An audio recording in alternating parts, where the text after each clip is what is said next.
gentlemen, family, this is Elder D, affectionately known Elder Devin Miller from The Morning Show. We're here at the conclusion of the 25th anniversary celebration of the Dr. Martin Luther King holiday being commemorated in the state of Minnesota here at the Gangelhoff Auditorium at the Concordia University in St. Paul State Capitol. I have the extreme honor and pleasure of standing with the coordinator and the chairman of the commission that was put together to commemorate this celebration. Sister Yvonne Wells Ellis, the coordinator for this year, and the chairman of the commission, director and executive director of the Council on Black Minnesotans, Mr. Lester Collins. Thank you both for what you've done today. I think it was just beautiful what happened today. But Sister Yvonne, I want to ask you first, what did today mean for you? Just the culmination of everything that happened today was a wonderful story. And it's another piece of our legacy and another piece of information that we can share with our children to help bring them up.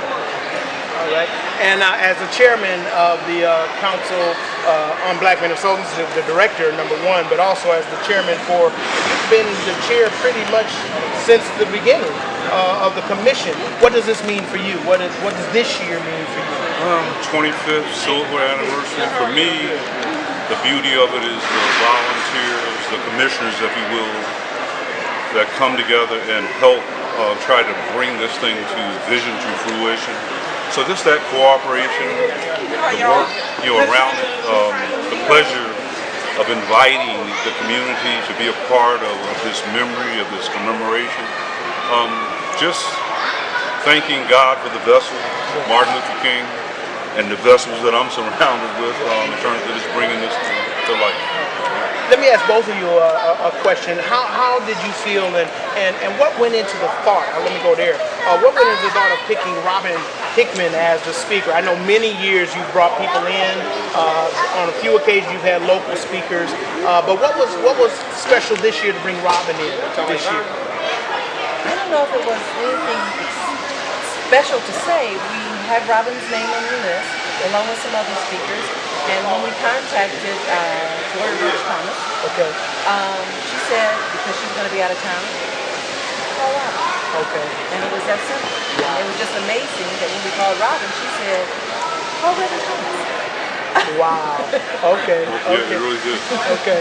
And interesting enough, when we found out that Gloria Rose Thomas could not do it, myself and someone else were on the phone just making phone calls. Right. And when I got back to the room, they'd already mentioned Robin, and away from the room, Gloria Rose Thomas had already suggested Robin as the speaker. But you know what? I want to be real. Our first invitation was to Reverend Randy Staten. Okay. Because of community controversy, warning, concern that was raised to us, myself, and I don't think it's important, two other individuals joined me in a discussion with him to let him know of concerns surrounding him. And there was going to be a protest with, at this event of him speaking. That's broader than just that, but that's what we would have had. Right. He, after that meeting, graciously, he didn't want that to happen, and he didn't want to be any part of giving it fruition. So he, if you will, graciously withdrew. That's when we went to who is going to be the speaker. But then, just as we described it, it came about just that way. So you had the theme. What are we? Who is going to be the speaker?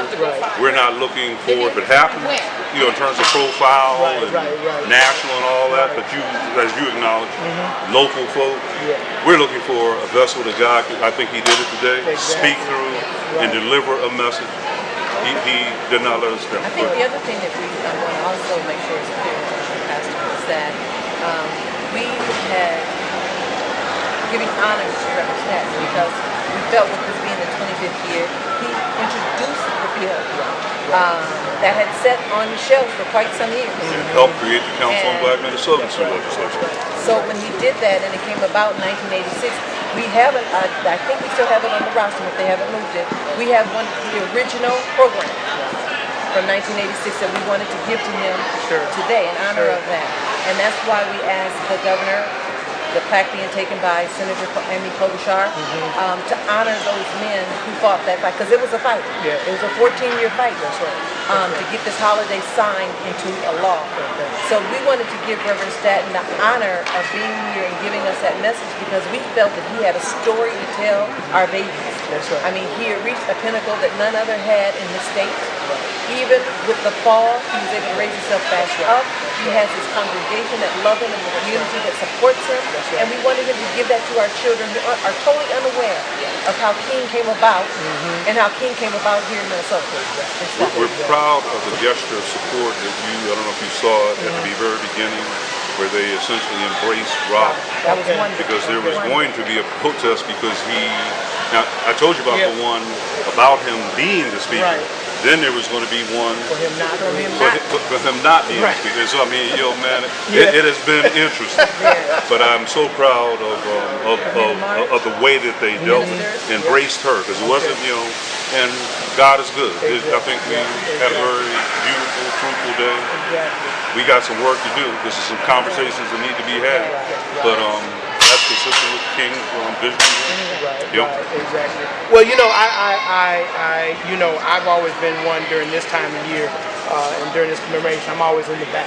I'm always kind of observing what's going on. But I think this year, because of GMNlive.com and because of what we're trying to do through the Grace Media Network, we're trying to get the story. And we're trying to make sure that we can archive the story. So thank you for your work. Thank you for your continuous work and tireless efforts for our community. You can catch this on GMNlive.com on demand. You can just click it and hear yourself. All right. And make sure you didn't say something that didn't need to be said. All right, Leslie. So thank you, and GMN Live family, these are people that we will keep our eye on as we continue to build our community with faith and spirituality as we move as God tells us to move. And thank you, Reverend Staten. Exactly. Family, we love you. Peace.